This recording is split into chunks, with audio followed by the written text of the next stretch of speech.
You follow all the formulas, work hard, visualize, plan, and yet prosperity still seems to slip away. Have you ever felt like that? We reveal the 5 key steps to identify these hidden saboteurs. Have you ever wondered why some people seem to attract prosperity with such natural ease, while others, perhaps you, struggle, try, study, apply strategies, and still live with the gnawing sensation of being stuck, as if something invisible is constantly pulling you backward? You know that feeling, don't you? When you're always so close to breaking through, but something difficult to explain happens and everything falls apart. Again and again. You might blame the market, the crisis, your past. But what if the real enemy of your prosperity isn't outside at all? What if it's lurking inside you, hidden, disguised, operating without your awareness, like a master saboteur in the shadows of your own mind? This is where 2 revolutionary minds converge, Napoleon Hill and Jung, 2 men who, in their distinct ways, discovered that the key to true achievement doesn't lie in the external world, but in the deepest, most guarded secrets of human consciousness. Picture this. You're standing at the edge of a vast ocean. The waves represent your desires, your dreams, your potential for abundance. But beneath the surface, invisible currents are pulling in opposite directions. Some currents carry you toward your goals, others, the ones you can't see, drag you back to shore, back to the familiar territory of limitation and struggle. Hill showed the world through Think and Grow Rich that the mind is the starting point of all achievement. That thought itself is creative, and everything you desire can only materialize when your mind aligns with your purpose. But what Hill didn't say directly, and what Jung revealed with surgical courage, is that parts of your mind work against you even when you believe you're in complete control. Jung dedicated his life to exploring the unconscious realm, and he discovered something both terrifying and liberating. That which you do not make conscious will continue to control your life, and you will call it fate. Do you feel that? The weight of recognition, the uncomfortable stirring that comes when truth penetrates the comfortable lies we tell ourselves? Right now, as you read these words, there are forces within you actively sabotaging your prosperity, not because you're weak, not because you lack talent or intelligence, but because these forces operate in the shadows where your conscious mind cannot detect them. Think about it. How many times have you been on the verge of a breakthrough, only to find yourself inexplicably making choices that pull you back? How many times have you sabotaged your own success and then wondered why? How many times have you felt drained after certain conversations, confused after certain encounters, diminished after certain relationships, without understanding why? These aren't accidents. They're symptoms of deeper patterns, invisible architectures of limitation that have been built in your psyche over years, maybe decades, and until you recognize them, name them and dismantle them, they will continue to operate like thieves in the night, stealing your energy, distorting your vision of yourself, and keeping you trapped in cycles of scarcity. Prosperity isn't just about money. It's about energy. It's about the free flow of your creative potential, unobstructed by the hidden saboteurs that live in the basement of your consciousness. Imagine a river flowing toward the ocean. Now imagine that someone has built invisible dams along its path.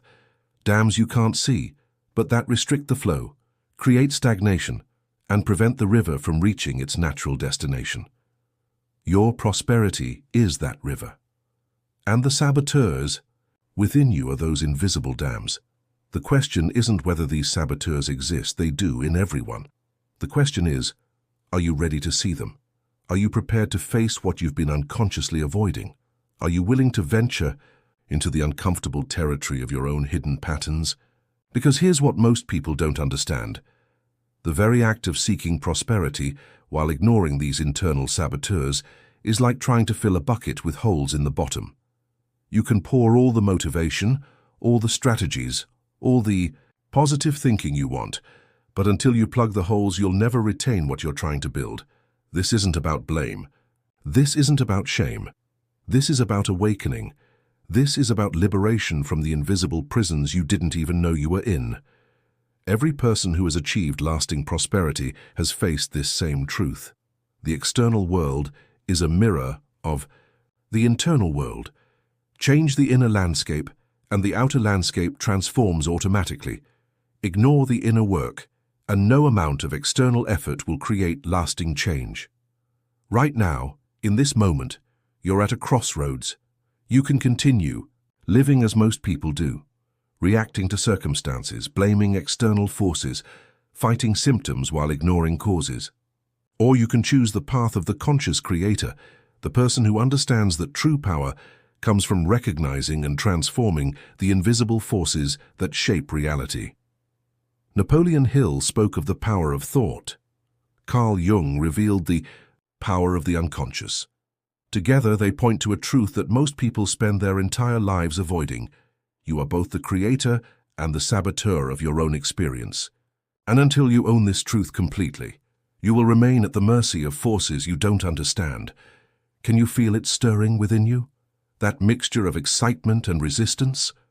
That's your psyche recognizing truth.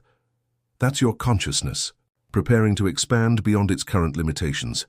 The journey you're about to embark on isn't comfortable. It's not meant to be. Comfort is the enemy of growth. Comfort is where dreams go to die.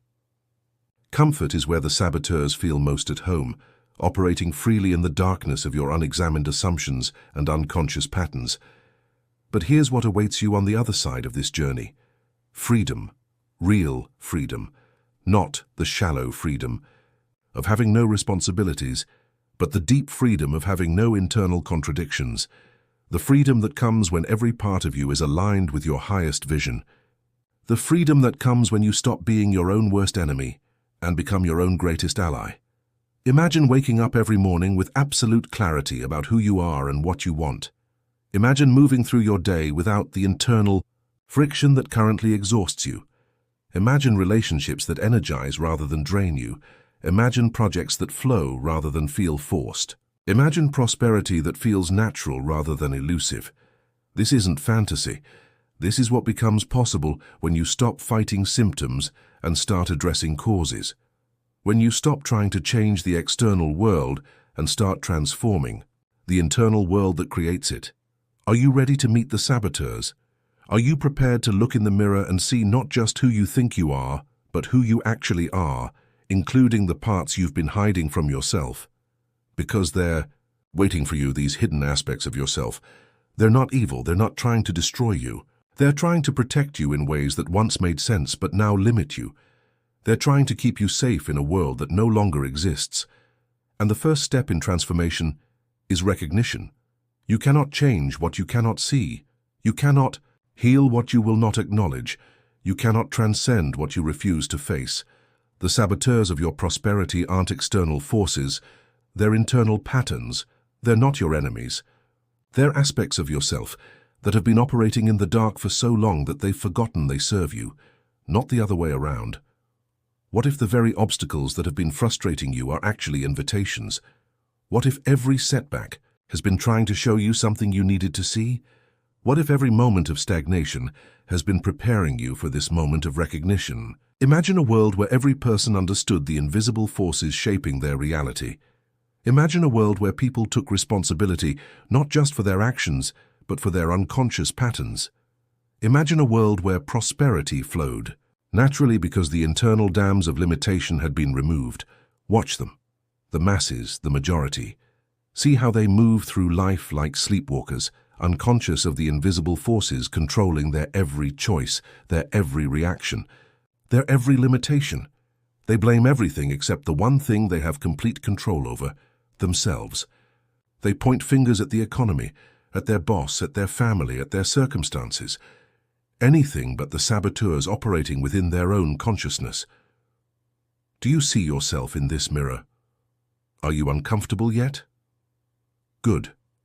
Discomfort is the first sign that truth is penetrating the comfortable lies. Most people live their entire lives as victims of their own unconscious patterns. They attract the same types of toxic relationships over and over again, yet wonder why love feels so complicated. They start businesses that fail in predictable ways, yet blame the market instead of examining their own internal contradictions. They earn money only to lose it through inexplicable choices, yet curse their bad luck instead of questioning their relationship with abundance. Listen carefully. The external world doesn't happen to you. It happens through you. It's a reflection of the internal landscape you refuse to examine. Let me tell you about Sarah. Sarah was brilliant, educated, hard-working. She had every external qualification for success.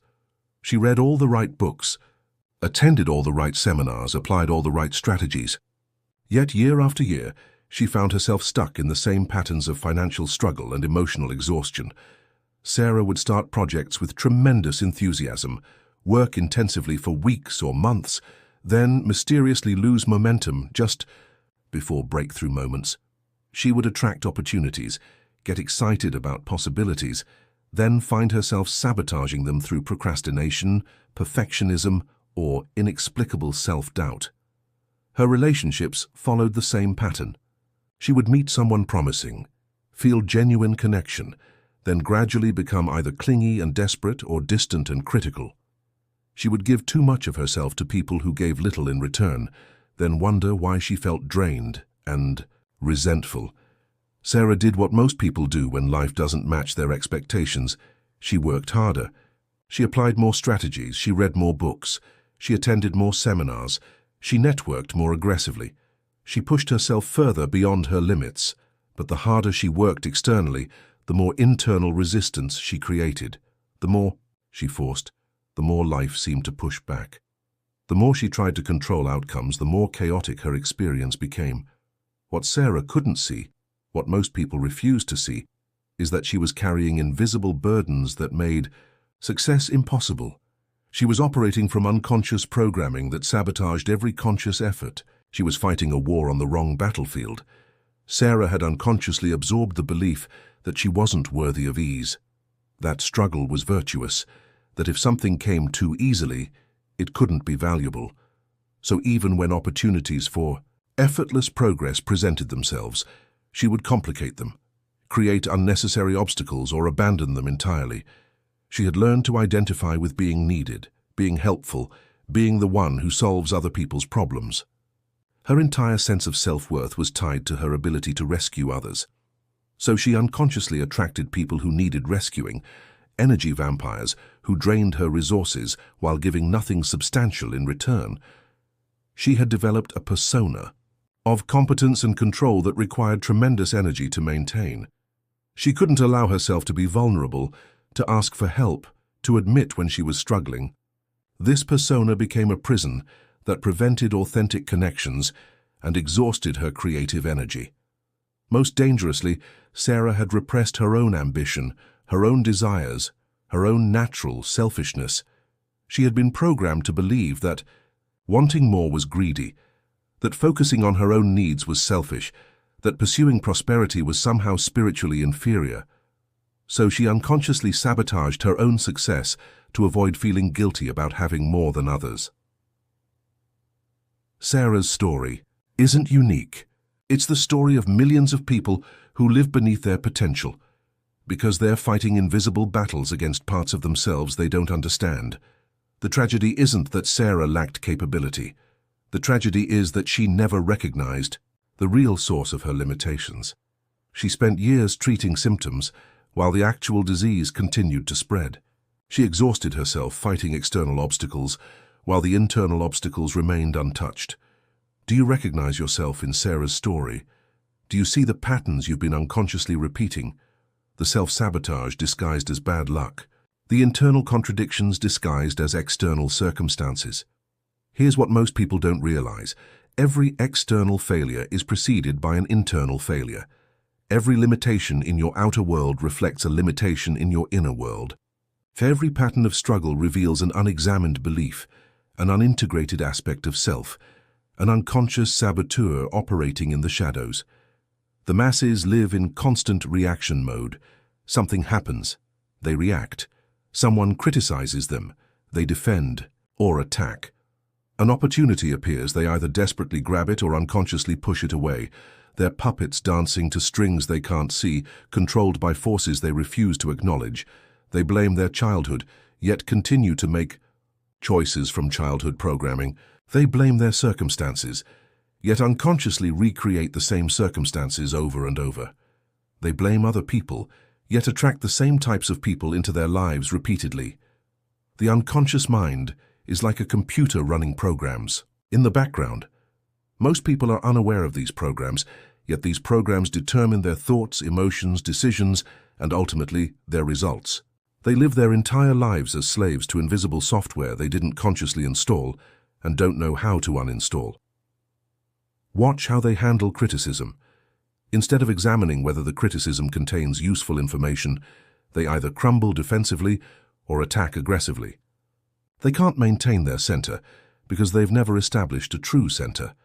They react from wounded ego rather than responding from integrated wisdom. Observe how they approach opportunity. They either desperately chase every possibility, exhausting themselves in scattered effort, or they unconsciously avoid opportunities that threaten their comfortable limitations. They can't discern which opportunities align with their authentic path because they don't know their authentic path. Notice how they manage energy. They give endlessly to people who drain them, then wonder why they have no energy for their own dreams. They say yes when they mean no, then resent the very people they're trying to help. They've never learned that boundaries aren't walls. They're filters that allow nourishing energy in and keep toxic energy out. See how they handle success. When good things happen, they either dismiss them as luck or unconsciously sabotage them because they don't feel worthy. They can't receive abundance because they haven't cleared the internal blocks that prevent receiving. They live in constant anxiety that any good fortune will be taken away. The saddest part isn't their suffering. Suffering can be a teacher, saddest part is their unconsciousness about their suffering. They endure the same patterns year after year without ever questioning why. They accept limitation as normal, struggle as inevitable, and mediocrity as realistic. They've never understood that their external experience is a feedback system showing them exactly what's happening in their internal world. Every relationship mirrors their relationship with themselves. Every financial situation reflects their relationship with value and worth. Every creative block reveals their relationship with their own power. But here's what they can't see because they're looking in the wrong direction. Change the internal relationship, and the external experience transforms automatically. Heal the internal wound, and the external symptoms disappear. Integrate the internal saboteur, and the external obstacles dissolve. The majority live in a trance of unconsciousness, sleepwalking through life, reacting to effects while ignoring causes, treating symptoms while feeding the disease. They're like people trying to change their reflection by manipulating the mirror, instead of changing what's creating the reflection. What about you? Are you tired of living like the majority? Are you ready to stop being a victim of invisible forces and become a conscious creator of your reality? Are you prepared to face the uncomfortable truth that you've been your own greatest obstacle? Because here's the liberating reality. If you created the prison, you have the key. If you built the walls, you can tear them down. If you programmed the limitations, you can reprogram them into possibilities. But first, you must be willing to see what you've been avoiding. You must be ready to face the parts of yourself you've been hiding. You must have the courage to admit that the enemy isn't out there. It's in here, and it's been trying to protect you in ways that now limit you. What if you decided to do something different? What if you chose consciousness over unconsciousness, responsibility over victimhood, integration over fragmentation? What if you stopped fighting symptoms and started addressing causes? Now we descend into the depths. Now we examine the architecture of self-sabotage with the precision of a surgeon and the wisdom of a sage. What you're about to discover has been validated by decades of research in psychology, confirmed by the greatest minds in human development, and proven by countless individuals who transformed their lives by understanding these principles. Napoleon Hill spent over 20 years studying the most successful people of his era. His conclusion was revolutionary for its time. All achievement, all earned riches have their beginning in an idea. But Hill discovered something else, something darker and more complex. Every person capable of great achievement also carries within them the capacity for great self-destruction. Carl Jung, the Swiss psychiatrist who mapped the territory of the human psyche with unprecedented depth, identified the fundamental paradox of human nature. Everything that irritates us about others can lead us to an understanding of ourselves. More specifically, Jung revealed that we are not unified beings, but rather complex systems of competing drives, repressed aspects, and unconscious patterns. This is where the literature of human transformation converges. Viktor Frankl, writing from the depths of concentration camps about man's search for meaning. Epictetus, teaching that we suffer not from events themselves, but from our judgments about events. James Clear, demonstrating how tiny changes in our systems create massive changes in our results. Marcus Aurelius, reminding us that we are disturbed not by things but by the views we take of things. All of these masters understood a fundamental truth. The quality of your external life is determined by the quality of your internal landscape. Change the inner game, and the outer game transforms automatically. But here's where most people get lost. They try to change externally without addressing the internal contradictions that make external change impossible. It's like trying to build a magnificent structure on a foundation that's cracked and unstable. No matter how beautiful the architecture, the building will eventually collapse because the foundation cannot support it. Your prosperity, or lack thereof, is simply the external manifestation of your internal relationship with abundance, worth, power, and authenticity. If these internal relationships are contaminated by unconscious saboteurs, no amount of external effort will create lasting prosperity. Let's examine the 5 primary saboteurs that operate in the shadows of consciousness, stealing energy and limiting potential. The energy manipulator lives in your need to be needed.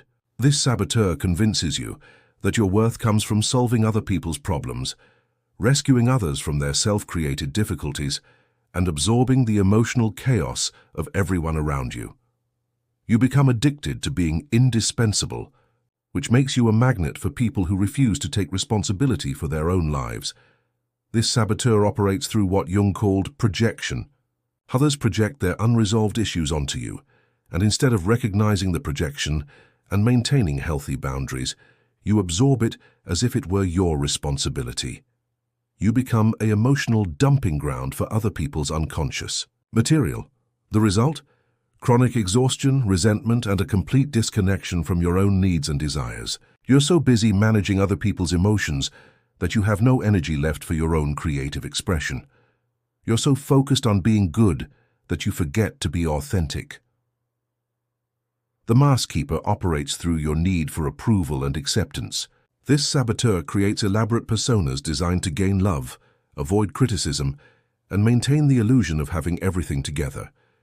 You become addicted to being seen as perfect, competent, evolved, or successful, regardless of what's actually happening in your inner world.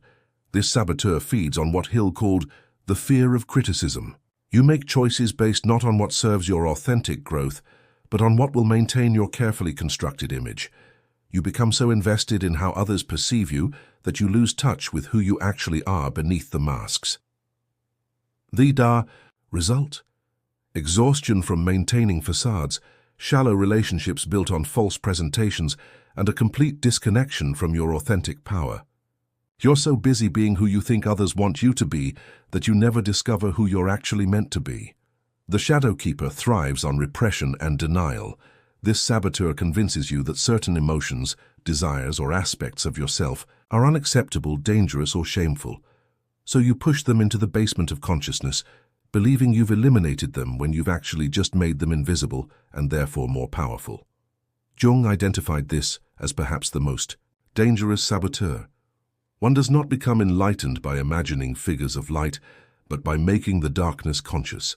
When you repress aspects of yourself, they don't disappear. They operate from the unconscious, influencing every decision while remaining beyond conscious control. The result? Self-sabotage, mysterious resistance to success, attraction to situations that recreate familiar patterns of struggle, and the unconscious recreation of everything you're consciously trying to avoid. The guilt programmer operates through inherited beliefs about worthiness, morality, and spirituality. This saboteur has been programmed by family systems, religious conditioning, or cultural messaging that prosperity is selfish, ambition is dangerous, or wanting more is somehow spiritually inferior. This saboteur creates internal contradictions that make prosperity impossible. Part of you wants success while another part feels guilty for wanting it. Part of you pursues abundance while another part sabotages it. You're literally at war with yourself, and the war is exhausting. The result? Chronic internal conflict, the inability to receive good things when they're offered, and the unconscious creation of struggle to avoid feeling guilty about ease and abundance. The attachment keeper operates through your addiction to specific outcomes, timelines, and forms of success. This saboteur creates suffering by demanding that life conform to your expectations rather than allowing life to unfold according to its own intelligence. This saboteur feeds on what the Stoics called attachment to externals. You make your peace, happiness, and sense of worth dependent on things outside your control. When reality doesn't match your expectations, you suffer. When it does match, you live in fear of losing what you've gained. The result? Chronic anxiety, the inability to be present and enjoy what you have, and the creation of resistance that blocks the natural flow of abundance. Here's the crucial insight that most people miss. These saboteurs aren't evil. They're not trying to destroy you. They developed as survival mechanisms during times when they served a purpose. The energy manipulator helped you get attention and care when you were young. The mask keeper helped you avoid punishment and gain approval. The shadow keeper helped you fit in and be accepted. The guilt programmer helped you feel safe within your family or cultural system. The attachment keeper helped you feel some sense of control in an uncertain world. But what once served you now limits you. What once protected you now imprisons you. What once was adaptive has become maladaptive. And until you recognize these patterns, integrate them consciously, and transform them from unconscious drivers into conscious tools, they will continue to sabotage every effort at growth and prosperity. The path of transformation isn't about eliminating these aspects of yourself. It's about bringing them into consciousness, understanding their purpose, honoring their protective intent, and then upgrading them to serve your highest vision rather than your historical fears. Think of it this way. If your conscious mind is the CEO of your inner corporation, these saboteurs are like department heads who've been operating without supervision for years. They've developed their own agendas, their own methods, their own territories. They're not inherently bad employees. They're just operating from outdated job descriptions. The work of consciousness is to call a board meeting, to bring all aspects of yourself to the table, to acknowledge their contributions while updating their roles, to transform saboteurs into allies by giving them new jobs that serve your evolution rather than your limitation. This is what Jung meant by individuation, the process of integrating all aspects of the self into a conscious, unified whole. This is what Hill meant when he wrote about developing a master mind, a harmonious coordination of all mental faculties working toward a common purpose. When you achieve this integration, something magical happens. The energy that was previously consumed by internal conflict becomes available for external creation. The resistance that was blocking your progress transforms into fuel for your advancement. The very qualities that were sabotaging your success become the foundation of your greatest achievements. But this transformation requires ruthless honesty. It demands that you look in the mirror and see not just who you want to be, but who you actually are right now, including the parts you've been hiding from yourself and others. Are you ready for this level of honesty? Are you prepared to meet the aspects of yourself you've disowned? Are you willing to transform from someone who reacts unconsciously to someone who responds consciously? Because here's what awaits you on the other side of this integration. A life where every part of you is aligned with your highest vision, relationships that energize rather than drain you, work that flows from your authentic nature rather than fighting against it, prosperity that feels natural rather than forced, peace that comes from internal harmony rather than external circumstances. The choice is yours. You can continue living with internal contradictions, fighting invisible battles, exhausting yourself with self-sabotage disguised as bad luck. Or you can do the work of consciousness, integration and transformation that creates a life where everything flows from unified purpose rather than scattered fragments. Now comes the practical alchemy. Now you learn to transform insight into action, understanding into embodiment, awareness into mastery. What you're about to discover isn't theory. It's a systematic approach to rewiring the unconscious patterns that have been sabotaging your prosperity. These aren't suggestions. They aren't options to consider when you feel motivated. They are daily practices that will either elevate you beyond your current limitations or remain as intellectual concepts that change nothing. The choice, as always, is yours. Practice. 1. Recognize and redirect energy manipulation. Every morning before you engage with the world, ask yourself this question: who will I allow to access my energy today, and under what conditions? Most people approach their day like a store with no doors, allowing anyone and everyone to walk in and take whatever they want. Your energy becomes a free-for-all, available to whoever demands it loudest, needs it most desperately, or manipulates it most skillfully. Stop, right now. This ends today. Create what I call an energy inventory. At the end of each day, review every interaction and ask, did this person add energy to my life or subtract from it? Don't rationalize. Don't make excuses. Don't justify why someone needs your energy. Simply observe the mathematical reality, addition or subtraction. When someone consistently subtracts energy from your life, they are teaching you something important about boundaries. They are showing you where you give your power away unconsciously. They are revealing where you've confused being loving with being available, being compassionate with being unlimited, being helpful with being responsible for other people's choices. Practice this daily boundary ritual. Before answering your phone, responding to messages, or engaging in conversations, pause and ask, am I responding from my authentic center, or am I reacting from programmed obligation? When someone presents you with their crisis, and they will because unconscious people are attracted to conscious energy like moths to flame, take 3 deep breaths before responding. In that pause, ask yourself, is this my problem to solve or my compassion to offer? Is this person asking for empowerment or enabling? Here's the difference. Empowerment helps people access their own strength. Enabling removes the necessity for them to develop strength. One creates independence, the other creates dependence. One honors the person's capability, the other insults it.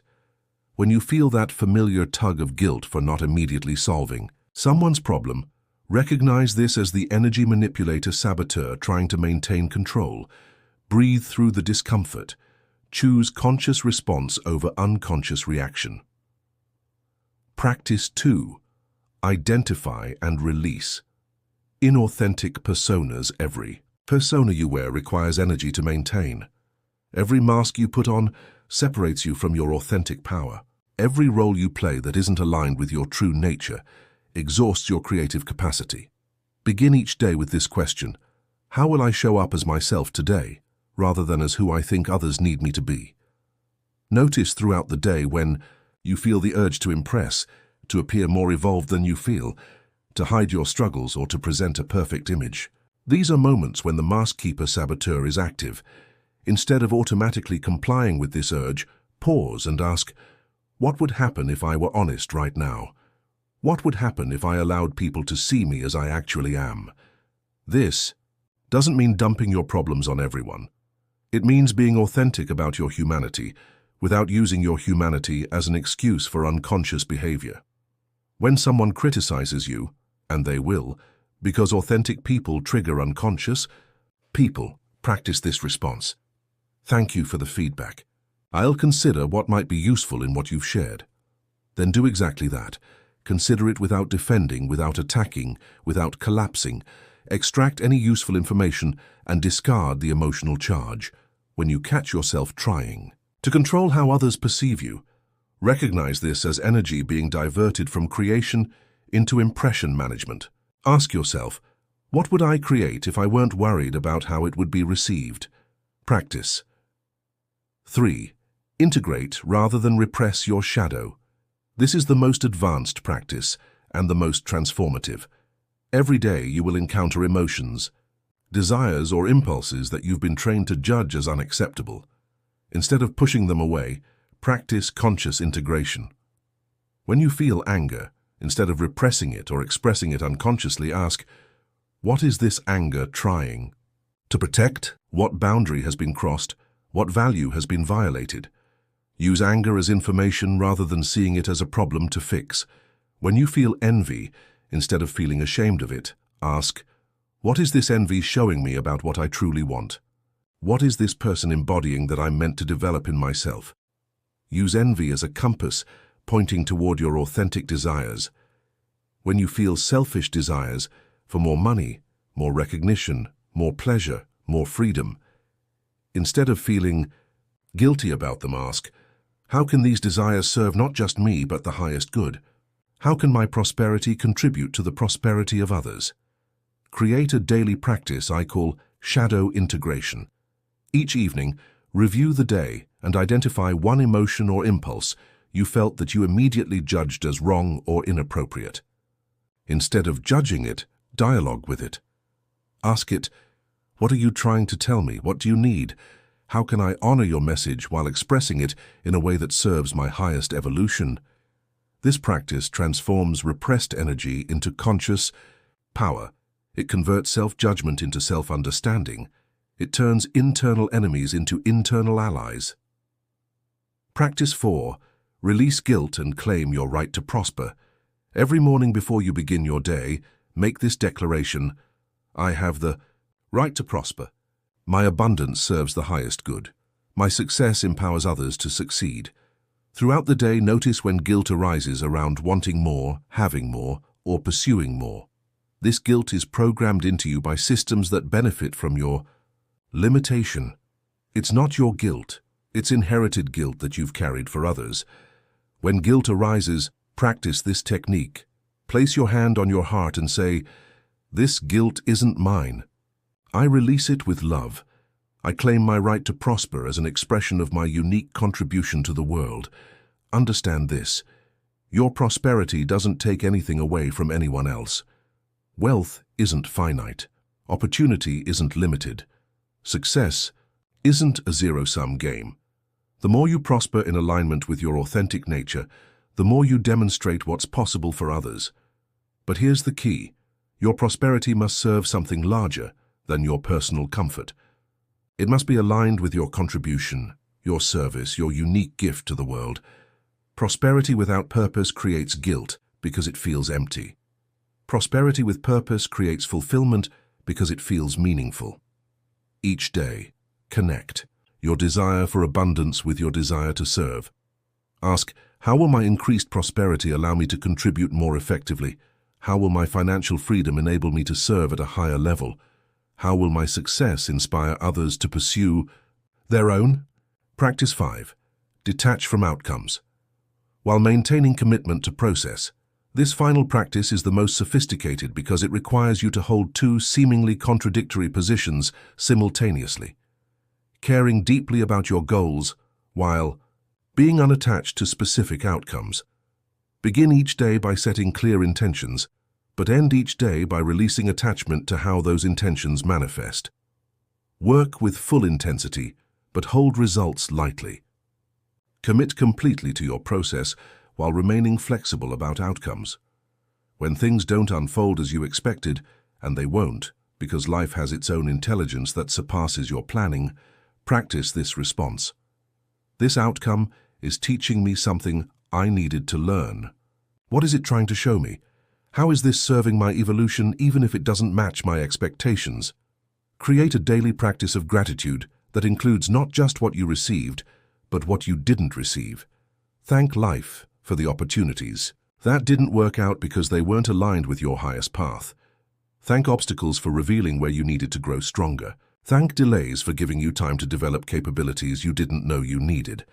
When you find yourself anxiously checking results, measuring progress, or comparing your journey to others, recognize this as the attachment keeper saboteur creating suffering through expectation, Breathe deeply and return your attention to the present moment. Ask, what is mine to do right now? How can I serve excellently in this moment without needing to know the final outcome? The integration challenge, these 5 practices work synergistically. As you implement them consistently, and consistency is the key, not perfection, you'll notice something remarkable happening. The internal contradiction that has been exhausting you begins to resolve. The parts of yourself that have been fighting each other begin to work together.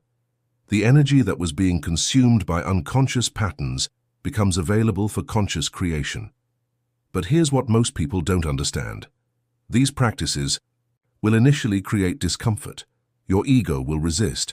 Your saboteurs will fight back. The people around you who have been feeding off your unconscious patterns will suddenly become demanding, critical, or manipulative. This resistance isn't a sign that you're doing something wrong. It's a sign that you're doing something that works. It's a sign that you're threatening the status quo of limitation that has been ruling your life. When resistance arises, and it will, remember this. Every master had to face the same resistance. Every person who transformed their life had to navigate the same discomfort. Every individual who broke free from unconscious patterns had to endure the same pressure to return to familiar limitation. The difference between those who transform and those who remain stuck isn't the absence of resistance. It's the willingness to continue practicing despite resistance. It's the understanding that discomfort is temporary, but unconsciousness is permanent unless consciously addressed. Start with one practice. Master it for 30 days, then add another. Build your capacity gradually rather than overwhelming yourself with perfection. Remember, you're not trying to become someone else. You're trying to become who you actually are beneath the layers of conditioning, programming, and unconscious patterns. Each day that you practice, you're literally rewiring your neural pathways. You're changing the unconscious programs that have been running your life. You're transforming from someone who reacts automatically to someone who responds consciously. This is how prosperity becomes natural rather than forced. This is how success becomes sustainable rather than temporary. This is how you stop being your own worst enemy and become your own greatest ally. The question isn't whether these practices work. The question is whether you'll work the practices consistently enough to experience their transformative power. Will you choose the discomfort of growth over the comfort of familiar limitation? Will you choose consciousness over unconsciousness? Will you choose to become the master of your internal world rather than remaining a slave to invisible forces? Your future prosperity depends entirely on how you answer these questions through your daily choices, your daily practices, your daily commitment to becoming conscious of what has been unconscious. Deep within your psyche, beyond the reach of logical analysis and rational planning, lie the archetypal forces that truly shape your reality. These aren't concepts to understand intellectually. They're living energies to embody experientially. What you're about to encounter are 3 powerful symbols that will anchor your transformation at the deepest levels of consciousness. These aren't mere metaphors. They're activation codes for dormant aspects of your being. They're keys that unlock capacities you've always possessed but never fully accessed. They're mirrors that reflect not who you've been, but who you're becoming. Allow yourself to feel each symbol as it speaks to something ancient and knowing within you. Let it penetrate beneath your thinking mind and awaken the primal wisdom that knows how to transform limitation into liberation. The river of authentic power. Picture yourself standing beside a river. Not just any river, but the river of your authentic power. The flowing force of your true nature that has been moving through you since birth, regardless of how much debris you've thrown into its waters. This river doesn't struggle. It doesn't force. It doesn't fight against obstacles. It transforms them. When it encounters a boulder, it doesn't stop flowing. It carves a new channel. When it meets resistance, it doesn't become violent. It becomes patient, wearing down opposition through consistent, persistent presence. For too long, you've been living like someone trying to swim upstream against this river.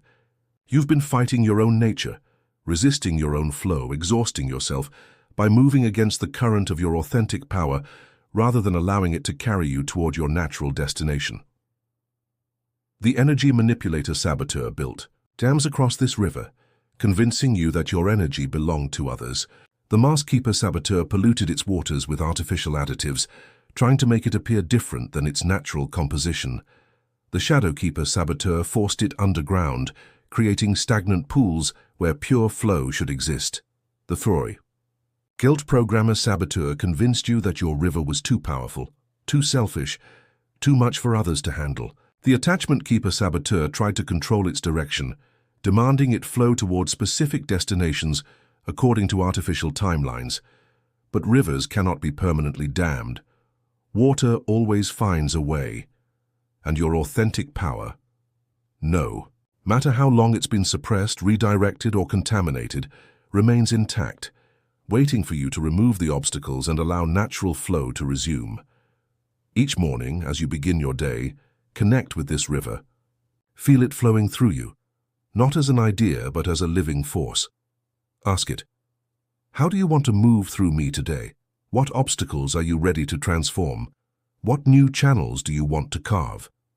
When you encounter resistance in your external world, remember, you are not the resistance. You are the river encountering resistance. You don't fight the boulder. You flow around it, over it, through it, transforming both yourself and the obstacle in the process. When people try to divert your energy for their unconscious purposes, remember, you are not a stagnant pond that can be drained. You are a flowing river connected to an infinite source. You can be generous without being depleted, giving without being diminished, present without being consumed. When your old patterns try to reassert themselves, remember, rivers don't flow backward. You honor where you've been while continuing to move toward where you're going. Your past informed your course, but it doesn't determine your destination. The river teaches you that authentic power isn't about force, it's about flow. It's not about controlling, it's about allowing. It's not about fighting life, it's about moving with life's intelligence while maintaining your essential nature. Feel this river within you now. Sense its power, its patience, its absolute certainty about its direction. This is your authentic power, not aggressive, not passive, but flowing with unstoppable grace toward its natural expression. The lighthouse of unwavering presence. Now you become a lighthouse, not the ship seeking safe harbor, not the storms that rage around you, but the lighthouse itself, rooted in bedrock, reaching toward the sky, emanating light regardless of external conditions. A lighthouse doesn't chase ships to offer guidance. It stands in its designated place and shines consistently, knowing that those who need its light will see it. It doesn't dim its beam when storms rage. It doesn't brighten it when seas are calm. It maintains steady radiance because that consistency is what makes it useful. For too long, you've been trying to be everything to everyone.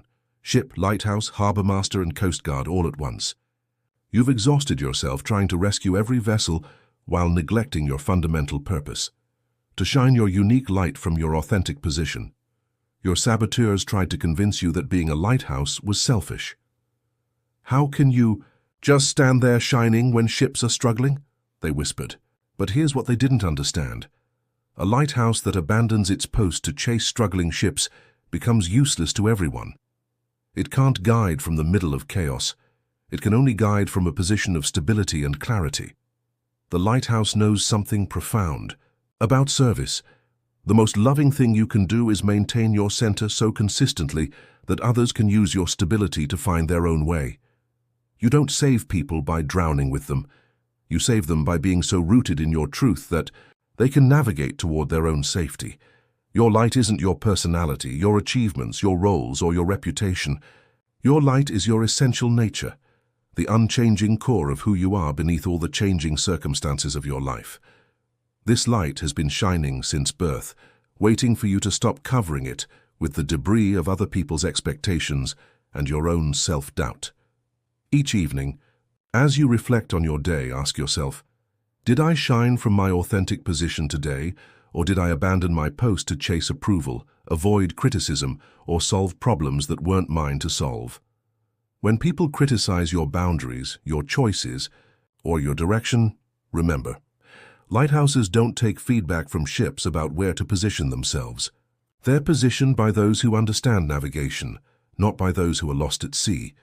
When you feel guilty for not being more available, more accommodating, more flexible with your standards, remember, a lighthouse that moves its position to make every ship comfortable would create chaos, not clarity. Your consistency is your gift, not your limitation. When you doubt whether your authentic expression is valuable enough, remember, ships don't need lighthouses to be exciting or entertaining. They need them to be reliable and true. Your value isn't in your ability to be everything to everyone. It's in your willingness to be consistently yourself. The lighthouse teaches you that true service comes from absolute authenticity, that you help others most by being utterly yourself, that your stability creates safety for others to explore their own authentic nature. Feel yourself as this lighthouse now. Sense your roots extending deep into the bedrock of truth. Feel your beam of authentic light cutting through the fog of confusion and illuminating the path for those ready to navigate toward their own destinations. The sculptor of conscious creation. Finally, you embody the archetype of the sculptor, the one who sees potential in raw marble and has the patience, skill, and vision to reveal the masterpiece hidden within. Your life is the marble. Your consciousness is the chisel. Your daily choices are the strikes that either reveal beauty or create damage. Every moment offers you the opportunity to sculpt yourself into the masterpiece you came here to become. But here's what most people don't understand about sculpting. The art isn't in adding to the marble. It's in removing everything that isn't essential. The masterpiece already exists within the stone. The sculptor's job is to chip away everything that obscures it.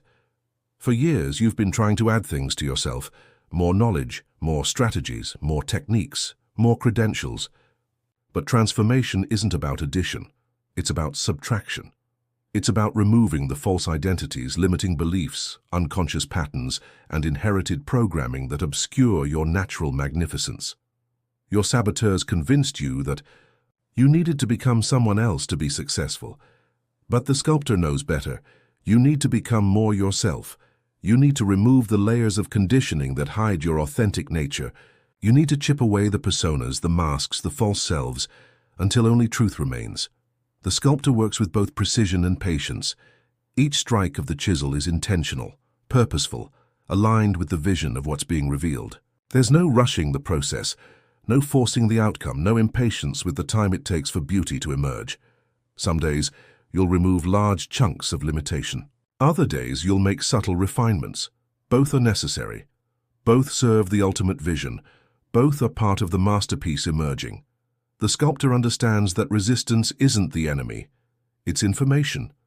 When the chisel meets hard, resistance, it's revealing where the marble is most dense, where the most patience and precision are required. When it cuts easily, it's showing where release is ready to happen naturally. Your daily practices are your chiseling tools. Your awareness is your artistic eye. Your commitment to growth is your willingness to continue working even when progress feels slow.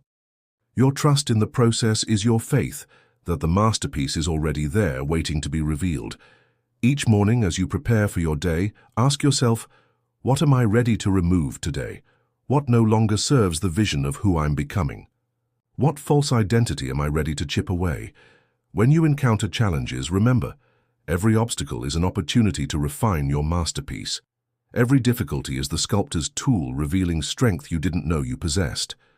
Every setback is a chance to recommit to the vision and continue the work. When you feel impatient with your progress, remember, masterpieces aren't created quickly. They're created consistently, day by day, choice by choice, moment by moment. The authentic self emerges as everything false is gradually removed. The sculptor teaches you that you're not broken and in need of fixing. You're magnificent and in need of revealing. You don't need to become someone else. You need to become more authentically yourself than you've ever dared to be. Feel yourself as this sculptor now. Hold the chisel of consciousness in your hands. See the masterpiece of your authentic self waiting within the marble of your current limitations. Trust the process. Trust the vision. Trust that every conscious choice brings you closer to the truth of who you really are. These three symbols, the river, the lighthouse, and the sculptor, now live within you as activated energies. They're not concepts to think about. They're forces to embody. They're not metaphors to analyze, they're powers to express. When you lose your way, become the river and flow with natural intelligence. When you feel pressured to abandon your truth, become the lighthouse and shine from your authentic position. When you feel overwhelmed by complexity, become the sculptor and remove what isn't essential. These archetypal energies will guide you through every challenge, support you through every transformation, and remind you of your true nature when the world tries to convince you that you're something less than magnificent. You are the river that cannot be permanently dammed. You are the lighthouse that illuminates truth regardless of external storms. You are the sculptor, revealing your own masterpiece through conscious living. Remember this, embody this, become this. In the deepest chambers of transformation, beyond technique and strategy, beyond effort and striving, lies the ultimate secret of those who master reality. The power of conscious silence. Not the silence of absence, but the silence of presence. Not the quiet of emptiness, but the stillness of fullness. This is where true mastery begins, in the space between thoughts, in the pause between reactions, in the breath between words. This is where you discover that the most powerful response is often no response at all. That the greatest strength sometimes appears as stillness. That the deepest wisdom expresses itself through conscious restraint. Most people live in constant reactivity, bouncing from one stimulus to another like pinballs in a machine they don't understand.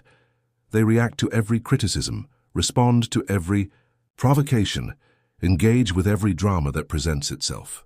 They've never learned that reaction is the enemy of response, that unconscious engagement is the thief of conscious power. But you're about to discover something that will fundamentally alter how you move through the world. Strategic silence isn't passive. It's the most active choice you can make.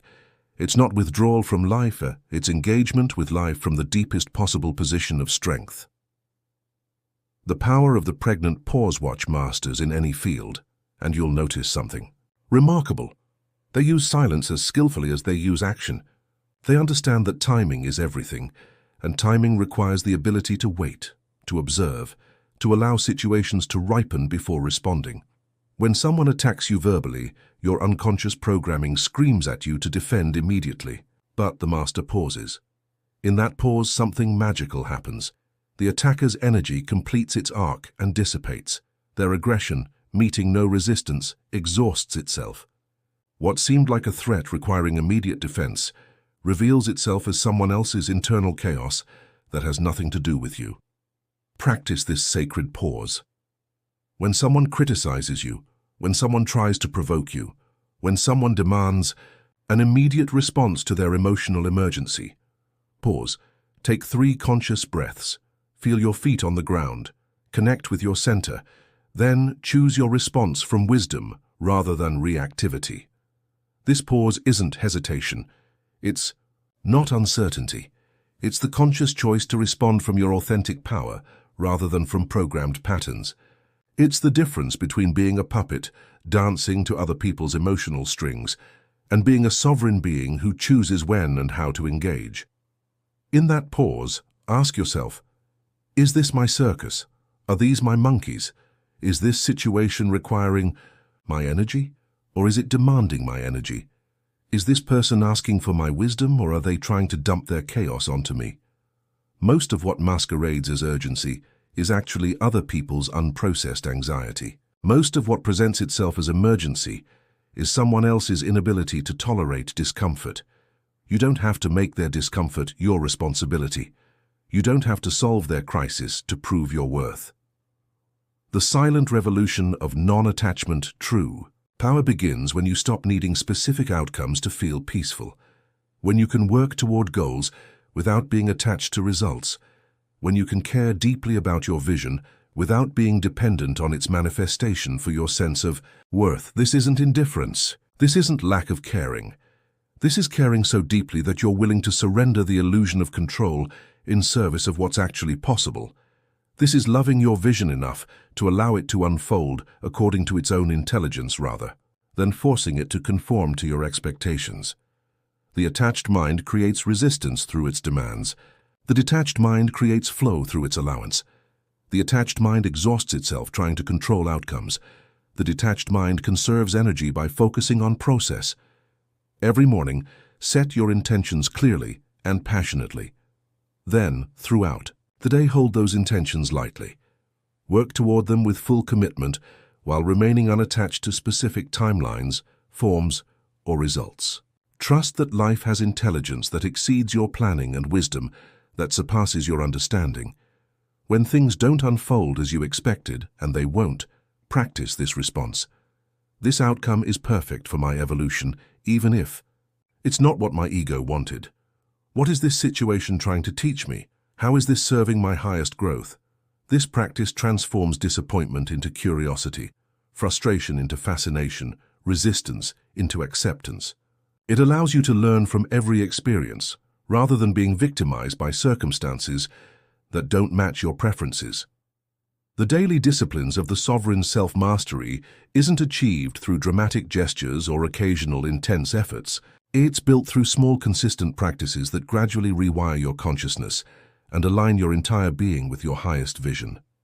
Begin each day with gratitude, not as a technique to get more, but as a recognition of what already is. Spend 5 minutes acknowledging what's working in your life, what's flowing easily, what's supporting your growth.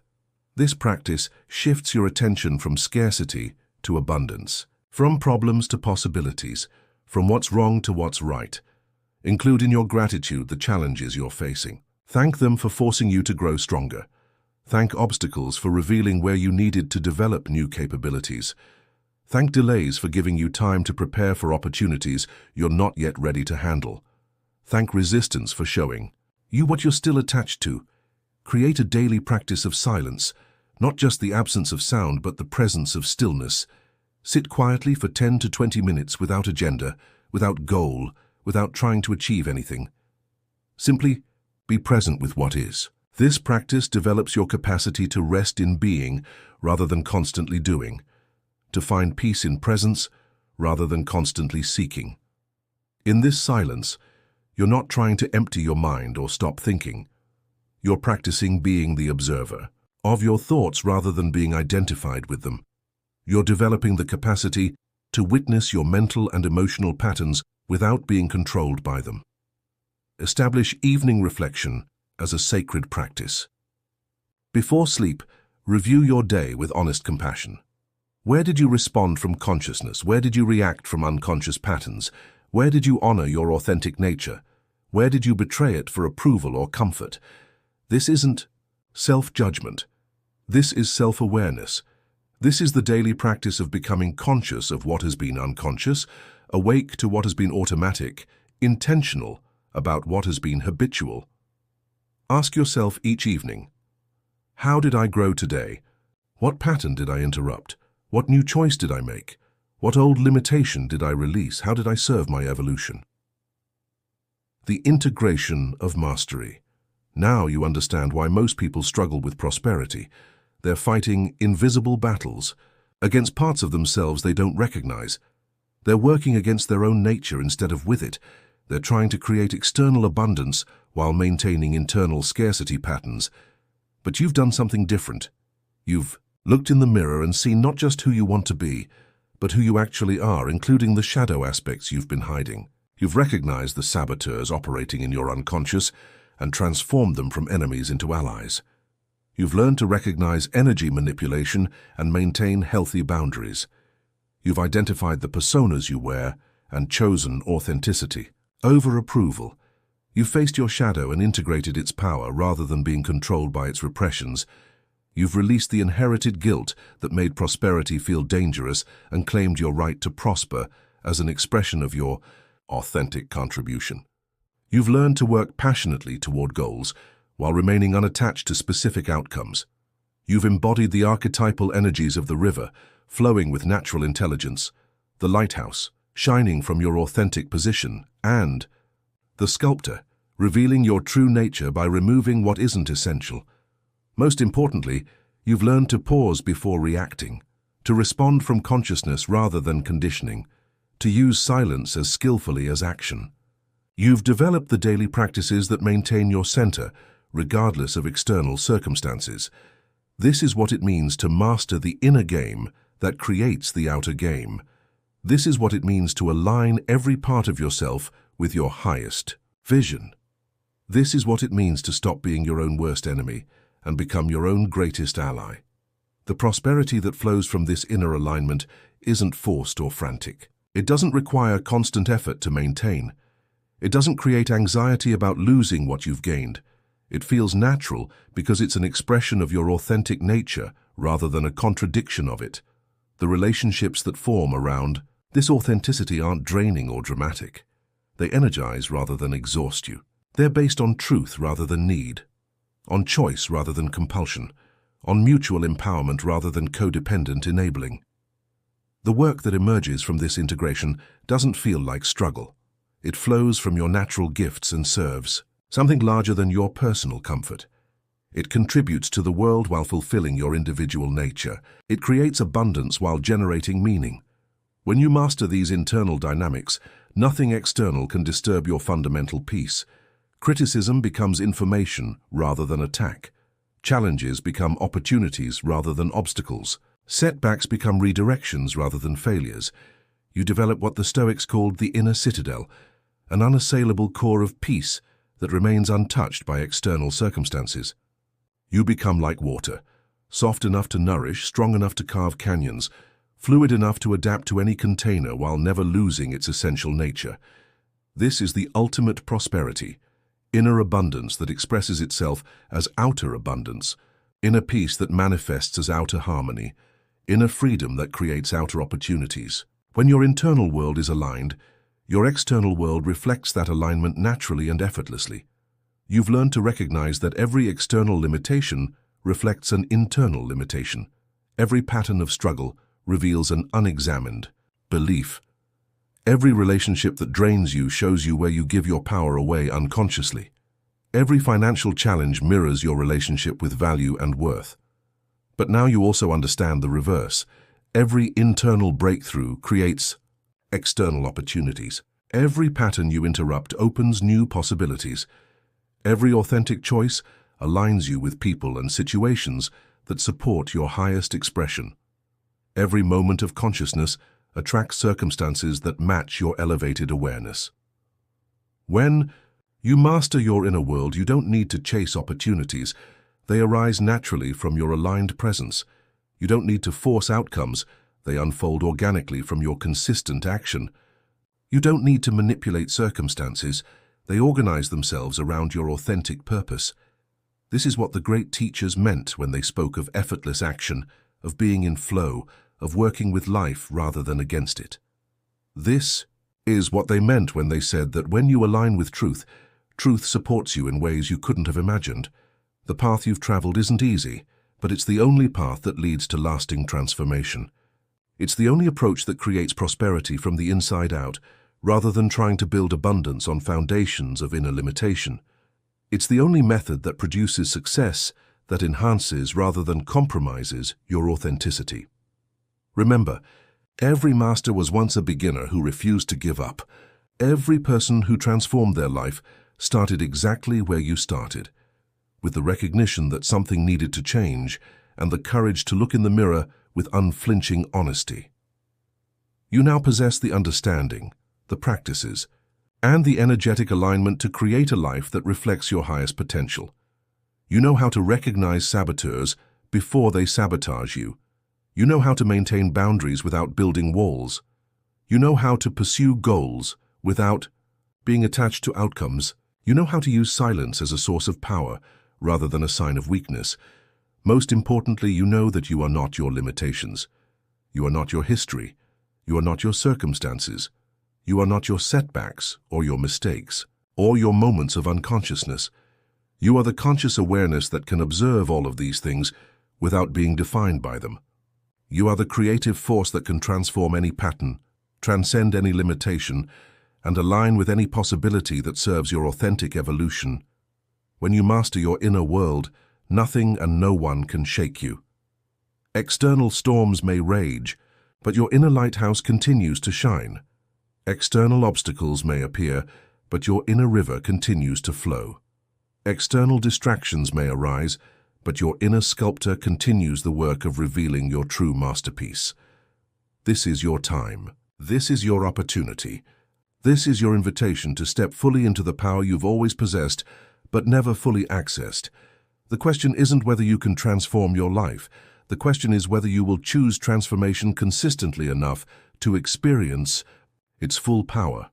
When you master the art of conscious living, when you integrate all aspects of yourself into a unified whole, when you align your thoughts, emotions, and actions with your highest vision, prosperity becomes inevitable.